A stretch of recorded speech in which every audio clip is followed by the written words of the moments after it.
Tony Dungy, of course, the head coach of the 2006 Super Bowl champion Indianapolis Colts. A busy man right now, NFL analyst on NBC, of course, mentor, advisor to players in the NFL. How are you? I'm doing great, Sage. Good to see you. Very good to see you. Thanks for coming here to join us. A lot to talk about. Let's start with the biggest news in the NFL over the last day or so. When you heard the report that Brett Favre possibly retiring and not coming back for a 20th season yesterday, what was your first thought? I didn't really put a whole lot of stock in it. I've had those situations come up when I was coaching players. This guy's going to hold out. He might not be here, whatever. And I always told my guys, hey, tell me first. I don't want to hear from anybody else, your agent, the media.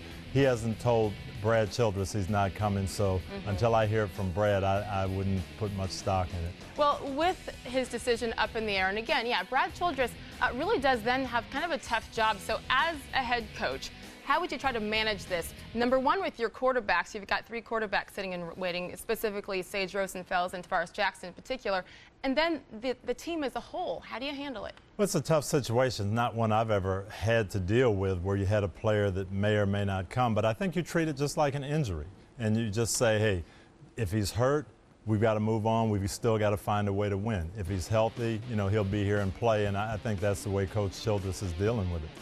Is he playing in 2010? Definitely. Definitely, no doubt, according to Tony Dungy. All right, let's talk about one of the main reasons you're here, and it is because you are writing yet another book. You're already a New York Times best-selling author. Your third book coming out is called The Mentor Leader: Secrets to Building People and Teams That Win Consistently. In it, you do discuss your mentoring job, and in particular, that with Eagles quarterback Michael Vick. Certainly a lot of controversy surrounding him. How did you come to that decision to be a mentor to him?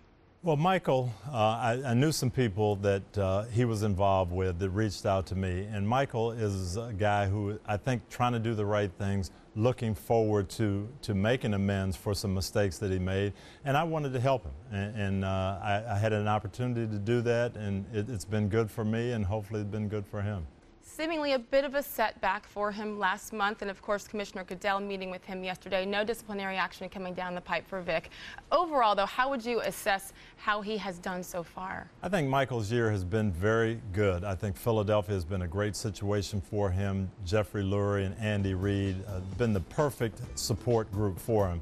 He's learned a lot. He learned a lot from Donovan McNabb. I think that was important for him to be there for a year. But he's grown as a person. I think he's doing well. I know he wants to do more on the field as a player, but I'm proud of him. And, you know, he's had some mistakes in judgment. We talked about the party. But all in all, I think he had a good first year. Your former boss, Colts owner Jim Irsay, got to talk about your old team. He says he still plans to make Peyton Manning the highest paid player in all of football, even if it requires putting that franchise tag on him. Tony, two sides are talking now. He's 34 years old, entering his 13th NFL season. How important is it for him to get that type of contract? I don't think it's that important to him. I think both Peyton and Jim Irsay know that whatever it takes, it's going to happen. So there's not going to be a lot of drama.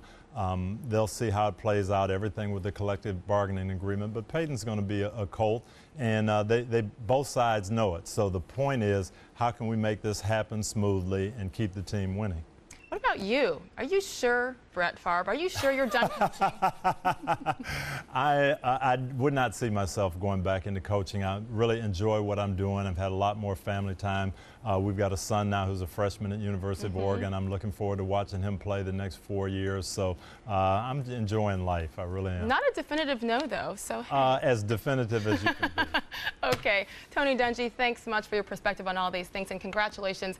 Another wonderful book, I'm sure. We will keep an eye on that. And thank you for your time today, Tony. Thank you, Sage.